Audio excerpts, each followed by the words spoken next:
አብዛኛውን ጊዜ ከሰዎች ጋር ስገናኝ የምጠይቀው አንድ ጥያቄ አለ። ለቀጣይ 6 ወራት ምን ልታደርጉ አስባችኋል ብዬ ጠይቃለሁ። የዛኔም ደግሞ በቃል ሊመልሱልኝ ሲሉ በቃል ከምትመልሱልኝ ጌም ፕላናችሁን አሳዩኝ እላቸዋለሁ። ወይንም ደግሞ ያቀዳችሁትን በወረቀት ላይ ያስቀምጣችሁትን አሳዩኝ ነው ምላቸው።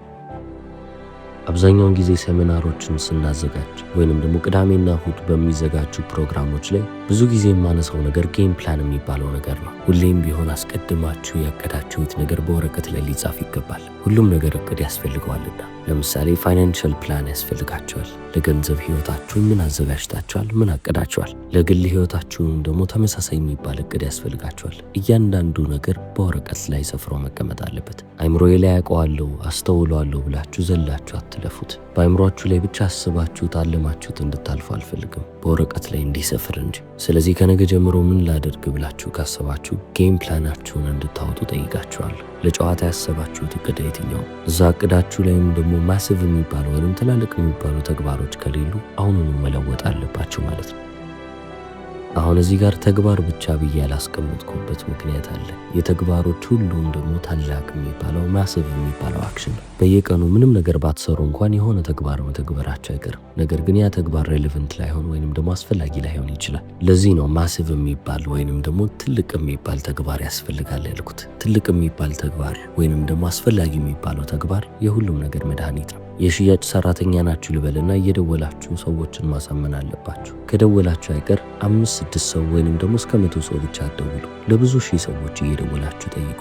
እነሱን ለማሳመን ሞክሩ። በአካል እየሄዳችሁ የሰው በር የምታንኳኩ ከሆነ የ100 ሰዎችን ቤት ከምታንኳኩ የብዙ ሺህ ሰዎችን ቤት እያንኳኳችሁ ብትሄዱ ይሻላል። ቀመሩን ወይንም ደግሞ ፎርሙላውን ብትመለከቱ በጣም ቀላል። አንድ ጥሩ የሚባል ሐሳብ ውሰዱ። እዛ ላይም ደግሞ ከባድ የሚባል ተግባርን እየተጫናችሁ በትለፉ። የተማራችሁት ነገር ወደ ዕውቀት እንዳይቀየር እሰጋለሁ። ምክንያቱም ዕውቀት ብቻውን ምንም ነገር አያመጣላችሁ። አብዛኛው ሰው የተማረ ሞኝ ሆኖ የሚቀረው ለዚህ ነው። የተማረ የሚባለው ብዙ ነገሮችን ያወቀ ሰው ነው። ያ ያወቀውንና የተማረውን ነገር ግን ወደ ተግባር የማይለውጠው ወይንም ደግሞ ቆሞ የቀረው ግን የተማረ ሞኝ ተብሎ ይቀራል። የተማራችሁት ነገር እንዳለ ወደ አክሽን ወይንም ደግሞ ወደ ተግባር እንዲመራችሁ ነው የምፈልገው። ትላልቅ ወይንም ደግሞ ማሲቭ የሚባሉ ተግባሮች ናቸው ህይወታችሁን እያበለጸጉላችሁ የሚያልፉት። ፋይናንሻሊም ወይንም ደግሞ ኢኮኖሚክሊም እንደ ግለሰብም የተሻላችሁ ሰዎች እየሆናችሁ የምታልፉት የተማራችሁትን ነገር በተግባር ወደ መሬት ስታወርዱት ነው። አሁን ስለ ፐርሰናል ዴቨሎፕመንት እያወራ ነው። ራስን ስለማጎልበት፣ ራስን ስለማሳደግ እየተነጋገር ነው። በዚህ ሁሉ ፕሮሰስ ውስጥ አንድ ነገርን ልብ እንድትሉልኝ ይፈልጋለሁ። በህይወት ትንሽም የምትባል ጥንቃቄ በጣም አስፈላጊ ነች። እቺም ጥንቃቄ ደግሞ ለምን ትውላለች ካላችሁ የተዘረጋውን ሲስተም ቢት ለማድረግ ወይንም ደግሞ ለማሸነፍ አትሞክሩ እላችኋለሁ። ዓለም የራሷ የምትባል ስርዓት አላት። ያቺን ስርዓት እንዳለ ተመልከቱና ስርዓቱን ለመቀልበስ ሳይሆን በዛ ስርዓት ውስጥ እንዴት ላሸንፍ እችላለሁ የሚለውን ተመልከቱ።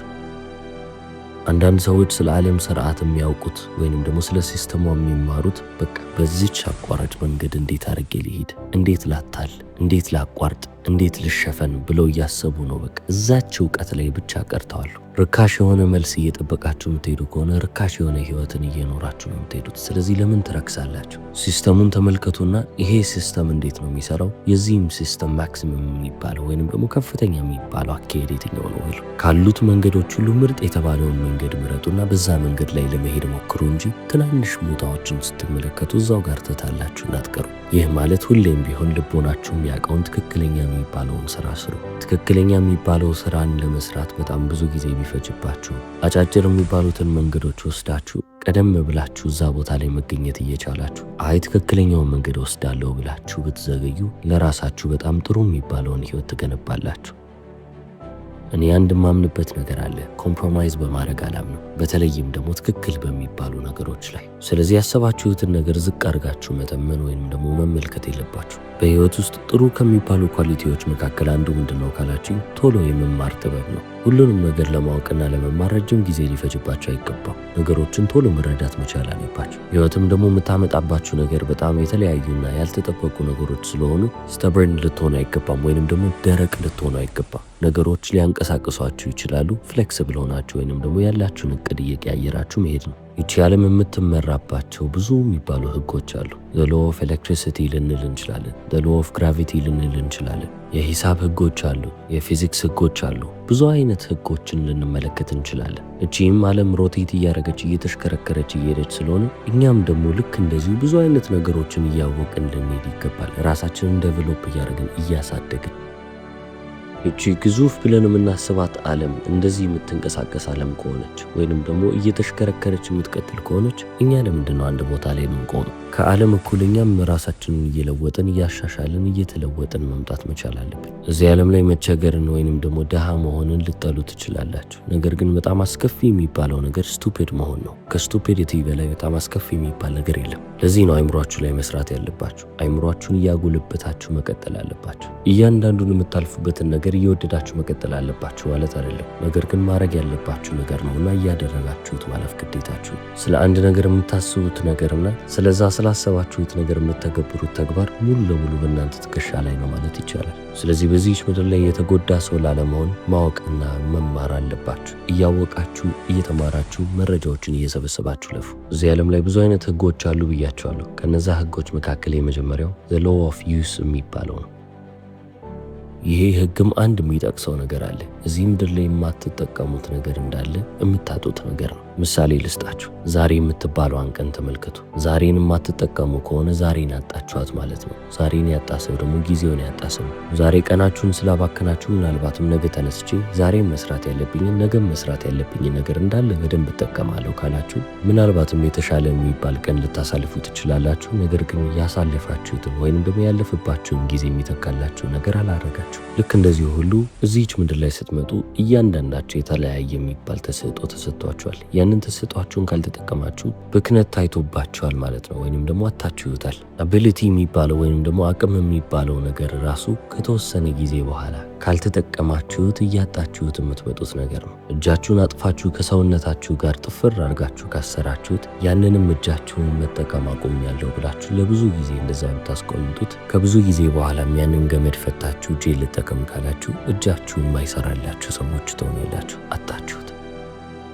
እናንተ ምንም ነገር አላጣሁም ልትሉ ትችላላችሁ። ነገር ግን ቢያንስ እጃችሁን አጣችኋል። ለእጃችሁ ታሪክ እዛ ጋር አበቃ። ስለዚህ እጃችሁ ሁሌም ቢሆን እየሰራላችሁ እንዲቀጥል ምንድነው ማድረግ ያለባችሁ? መጠቀም መቻል አለባችሁ። ማገልገል መቻል አለበት። በህይወት ውስጥም እናንተ እያገለገላችሁ ማትሄዱ ከሆነ አውቶማቲክሊ ወይንም ደግሞ ወዲያውኑ ሉዘር የምትባሉ ሰዎች ትሆናላችሁ። ተስፋ መቁረጥ ወዲያውኑ ነው ከጥቅም ውጭ የሚያረጋችሁ። ለዚህ ነው እናንተ በቃ ጥቅም አልባ የሆናችሁ ሰዎች የምትሆኑት ኩዊት ያረጋችሁ ጊዜ ነው፣ ወይንም ደግሞ ተስፋ የቆረጣችሁ ጊዜ። አንድ እጄን አልጠቀምም ብላችሁ ከሰውነታችሁ ጋር ጥፍር አድርጋችሁ አስራችሁት ለብዙ ጊዜ ብታስቀምጡት እጃችሁ መስራት ያቆማል። ይህ ምሳሌ ለእጃችሁ ብቻ አይደለም የሚሰራው ለአይምሯችሁም ጭምር እንጂ። አይምሯችሁን እየተጠቀማችሁ ማትሄዱ ከሆነ እዛው መስራት እያቆመላችሁ ይሄዳል። አይምሯችሁን ብቻ አይደለም ለማንኛውም አይነት ነገር የሚሰራ ህግ ነው። አሁን እኔ አምቢሽስ ነኝ ብላችሁ ታስቡ ይሆናል። ወይንም ደግሞ ትላልቅ ግቦች አለኝ እኔ በህይወት ብዙም ማገኘው ነገር አለ ብላችሁ አስባችሁ ያንን ነገር እየተጠቀማችሁ ማትሄዱ ከሆነ ያ በውስጣችሁ ያለው እሳት እየጠፋባችሁ ነው የሚወጣው።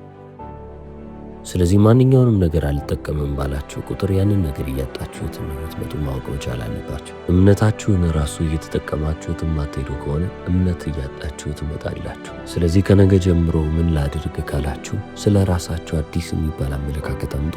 አዲስ የሚባልን ነገር ጀምሩ። አዲስ የሚባል ፕሮጀክት አካሄዱ። እዛ የምትሰሩት ነገር ላይም ደግሞ እምነታችሁ፣ ኤነርጂያችሁ፣ አቅማችሁ፣ ተሰጧችሁ፣ መክሊታችሁ ሁሉንም ነገር እዛ ነገር ላይ አውጥታችሁ እየተጠቀማችሁ እንደሆነ ልብ በሉ። እነዚህን ሁሉ ነገሮች እየተጠቀማችሁ ካልሆነ እነዛን ሁሉ ነገሮች እያጣችሁ ነው ማለት ነው። በትልቁ መነጽር ጉዳዩን ደግሞ ከተመለከት ነው እናንተ እየተሸነፋችሁ ነው ማለት ነው። ወደ ሁለተኛውም ህግ ማለፍ እንችላለን። The law of sowing and reaping ወይንም ደግሞ የመዝራትና የማጨድ ህግ። እዚህ ምድር ላይ ብዙ ዓመታቶችን ኖሬያለሁ። ነገር ግን ስለዚህ ነገር ያለኝ አመለካከት ትንሽ የተቀላቀለ ነው ማለትም እችላለሁ። በህይወት ጥሩ ማላገኝባቸው ጊዜያቶች ነበሩ። የምሰራው ነገር እንዳለ ወይንም ደግሞ ልፋቴ ብዬ የማስበው እንዳለ ጥሩ ውጤትን ይዞልኝ አይመጣም። ስለዚህ የማጭደው ነገር እንዳለ እኔ ምቹ ብዬ የማስበው ወይንም ደግሞ እኔን የሚያስደስተኝ አልነበረም። ይህንን በደንብ የተረዳው ሰው ነበርኩ። ነገር ግን እንደዚህ አይነት ነገር እንደማጭድ ምን ኮዝ እያደረገው እንደሆነ መንስኤው ምን እንደሆነ ልብ ማለት አልቻልኩም። በቃ ግራ የተጋባሁበት ነጥብ እሱ ነው። ከዛም በኋላ ነው እንግዲህ የህይወት አስተማሪ ወይንም ደግሞ ሜንተሬ ብዬ የምጠራው ሚስተር ሾፍ ወደ እኔ መጣና ለዚህ የሚሆን መልስ አለኝ። ችግሩን ቀድመህ ካወቅ ከችግሩ ትነሳና ደግሞ መፍትሄ ታመጣለህ። ስለዚህ ዋናው ነገር ችግሩን መመልከት መቻል ነው። በህይወት እያጭድክ የመጣኸው ነገር መጀመሪያ አንተ የዘራኸው ነገር ነው ብሎ መልስልኝ። እኔም የዛኔ ነው ችግር የገባኝ። እናንተ ገበሬ ብትሆኑና የመጣላችሁ ወይንም ደግሞ የምታጭዱት ውጤት ደስ የማይላችሁ ከሆነ እርሻችሁ ላይ የበቀለው ነገር እናንተን የማያስደስት ከሆነ የበቀለውን ነገር ሳይሆን የምትመለከቱት ማን ነው ይሄንን ነገር የዘራው የሚለው ነው የምታዩት። ታዲያ ያንን ነገር ማን ነው የተከለው ወይንም ደግሞ ማን ነው የዘራው የሚለውን ጥያቄ ስትጠይቁ መልሱን የምታገኙት መስታወታችሁን ስትመለከቱ ነው። ራሳችሁ ናችሁ። በህይወት ውስጥ የምታገኙትን ውጤት እንዳለ ተመልከቱ። የዘራችሁት ራሳችሁ ናችሁ። እናንተ ናችሁ ያንን ችግርም ሆነ ያንን እድል ወደ ህይወታችሁ ይዛችሁ የወጣችሁት። በዚህ the law of sowing and reaping በሚለው ወይንም ደግሞ በመዝራትና በማጨድ ውስጥ 7 የሚባሉ ቁልፍ ነገሮችን ልጠቅስላችሁ እፈልጋለሁ። የመጀመሪያው ኔጌቲቭ ነው። አሉታዊ ብለን እንያዘው። መጥፎ ነገርን መጀመሪያ ከዘራችሁ ውጤታችሁም ደግሞ መጥፎ መሆኑ ግልጽ ነው። አሁን ምናልባትም ለሶስተኛ ክፍል ተማሪዎች ማስረዳት የምችለውን ነገር ለእናንተ አዋቂ ለምትባሉት ሰዎች እያስረዳችሁ ነው። ምንም ቢሆን ግን ከቤሲክ መጀመር ወይንም ደግሞ መሰረታዊ ከሚባሉት ነገሮች መጀመር ክፋት የለውም። ከዚሁ ጋር አያይዘን ወደ ሁለተኛው ኪ ፖይንት ወይንም ደግሞ ወደ ሁለተኛው ወሳኝ ነጥብ አልፋለሁ። ይህም ምን ይባላል? ፖዚቲቭ ወይንም ደግሞ አዎንታዊ። መልካም ነገርን ከዘራችሁ ውጤታችሁም ወይንም ደግሞ ፍሬያችሁም መልካም ይሆናል። ሶስተኛ የሚባለው ኪ ፖይንት ወይንም ደግሞ ወሳኝ የሚባለው ነጥብ ህይወቴን ሙሉ ለሙሉ በተለየ መነጽር እንድመለከተው ያደረገኝ ነገር ነው። እዚህ ምድር ላይ የዘራችሁትን ብቻ አይደለም የምታጭዱት። ፍሬው ሲመጣ ከዘራችሁት በላይ ተባስቶላችሁ የሚመጣው። ስለዚህ የዘራችሁት መጥፎ ነገር ከሆነ ያ መጥፎ ነገር ተባስቶ ህይወታችሁን ምስቅልቅል ሊያደርግላችሁ ይመጣል። የዘራችሁት ነገር መልካም ከሆነ ያ መልካም ነገር በህይወታችሁ ውስጥ እየተስፋፋ ከዘራችሁት በላይ ይሆንላችኋል። ስለዚህ ሶስተኛው የሚባለው ቁልፍ ቃል ምንድነው? ሞር ወይንም ደግሞ ተጨማሪ በሚለው ያዙት። ለዚህች ምድር ያወጣችሁት የሰጣችሁትን ነገር አይደለም የምታገኙት ከዛም በላይ እንጂ። በመዝራትና በማጨድ ውስጥ ደግሞ አራተኛ የሚባለው ወሳኝ ወይንም ደግሞ አስፈላጊ የሚባለው ነጥብ አለ። ይህም ነጥብ ደግሞ በአንድ መንገድ ብቻ አይደለም የሚለው ነገር ነው። ምክንያቱም እናንተ በዚህች ምድር ላይ ልበልጽ ካላችሁ አንድ መንገድ ብቻ አይደለም ያለው፣ ብዙ መንገድ አለ። በህይወት ውስጥ ይህንን ነገር ማሳካት ፈልጋለሁ ካላችሁ ያንን ነገር የምታሳኩበት በጣም ብዙ የተለያዩ መንገዶች አሉ። ስለዚህ ሁሌም ቢሆን የተለያየና አማራጭ የሚባል ነገር እንዳለ ልብ እንድትሉ ፈልጋለሁ። በመዝራትና በማጨድ ውስጥ ሌላ አምስተኛ የሚባለውን ነጥብ ሳነሳላችሁ ኤኒወን ካን ዱ ኢት የሚለውን ነጥብ አገኝላችኋለሁ። ማንኛውም ሰው የፈለገውን ነገር ሊዘራና ሊያጭድ ይችላል። መልካምም ሆነ ክፉ የሆነ ነገርን ማንም ሰው ሊዘራና ሊያጭድ እንደሚችል ማወቅ መቻል አለባችሁ። ታዲያ እዚህ ጋር ቆም ብዬ ደግሞ እናንተንም ልጠይቃችሁ፣ እናንተስ ታደርጋላችሁ? የፈለጋችሁትን ዘርታችሁ ማጨድ እንደምችሉ አውቃችኋል። ነገር ግን የምርም ታደርጉታላችሁ? እሺ ትላላችሁ? ሁሉም ሰው አቅም አለው ብያችኋለሁ። ሁሉም ሰው ይህንን ማድረግ ይችላል። ነገር ግን ቆርጦ ወስኖ የሚያደርገው ሰው በጣም ጥቂት ነው። ከነዛ ሰዎች መካከል እናንተ ራሳችሁ አስቀምጣችኋለሁ። በመዝራትና በማጨድ ውስጥ ወደ ስድስተኛው ትልቅ የሚባለው ነጥብ አለፍን። እዚች ምድር ላይ ከእውነታ በላይ የሚሻለው አንዱ ነገር ትልቁ የሚባለው ወይንም ደግሞ ሰፊው የሚባለው እውነታ ነው። ያም እውነታ ምንድን ነው ካላችሁ ዩ ኩድ ሉዝ እላችኋለሁ። ልትሸነፉ ትችላላችሁ። ህይወት ምን ጊዜም እናንተ ባሰባችሁት መንገድ ላትሄድላችሁ ትችላለች። ስለዚህ በአንዳንድ ወቅቶች ላይ የህይወትን ጥፊ ልትቀምሷት ይገባል። ምንም ብታደርጉ፣ ምንም አይነት ነገርን ብትጠቀሙ፣ ምንም አይነት መንገድን ብትወስዱ ያቺን ጥፊ መቅመሳችሁ የማይቀርበት ጊዜ አለ። ስለዚህ ለዛ ነገር ዝግጁ የሆናችሁ ሰዎች መሆን አለባችሁ። አለበለዚያ ትንሽ በህይወት ውስጥ ናይቭ ሆናችሁ ባዶ ሆናችሁ ነገሮችን ሳታስተውሉ የምትሄዱ አይነት ሰዎች እንዳትሆኑ። ህይወትን ስታዩት ወይንም ደግሞ ከህይወት ጋርም ያላችሁን ቁርኝነት ስትመለከቱ የህይወት አንዱ አካል መሸነፍ እንደሆነ ልብ ማለት አለባችሁ። እንዲህ እያልን ሰባተኛው ነጥብ ላይ ደርሰናል። የመዝራትና የማጨድ ሰባተኛው ህግ፣ የማትዘሩ ከሆነ ምንም ነገር አታጭዱ። ይህ በቃ ኮንስተንት የሆነ ህግ ነው። እድል እንኳን በህይወት ውስጥ ሊኖራችሁ አይችልም። ከዚህ በተጨማሪ ህይወቴን ሙሉ ለሙሉ የቀየረልኝን ነገር ልነግራችሁ ነው የምፈልገው። ግቦችን አውጥታችሁ መንቀሳቀስ መቻል አለባችሁ። በ25 ዓመት የሚስተር ሾፍ ለኔ ያስተማረኝ ትልቁ ትምህርት ይሄ ነው። ግብ ካላወጣችሁ ህይወታችሁ የባከነ ህይወት ይሆናል። በህይወታችሁ ደሞዝን እያገኘ የሚቀጥል ሰው ትሆናላችሁ። አለበለዚያም ደግሞ የምትፈልጉትን ህይወት ዲዛይን አድርጋችሁ እናንተ መኖር በምትፈልጉበት መንገድ ልትኖሩ ትችላላችሁ። ምርጫው የእናንተ ነው። ሚስተር ሾፍ ግቦችን እንዴት ማውጣት እንዳለብኝ አስተምሮኛል። እንዴት አይነት ግቦችንም ማውጣት እንዳለብኝ፣ ምን መከተልም እንዳለብኝ ሁሉንም ነገር በግልጽ አስረድቶኛል። በህይወቴ አንድ ሰው ከዋለልኝ ውለታ በጣም ትልቁ ብዬ የማስበው የሚስተር ሾፍ ውለታ ነው ይለናል ታዋቂው አሜሪካን ሞቲቬሽናል ስፒከር ጂም ሮን። በነገው ቪዲዮ ደግሞ ስለ ጎል ሴቲንግ ወይንም ደግሞ ግቦችን ስለማውጣትና እነዛንም ስለማሳካት እንነጋገራለን። እስከ መጨረሻው ስለተከታተላችሁ አመሰግናለሁ። ቻው።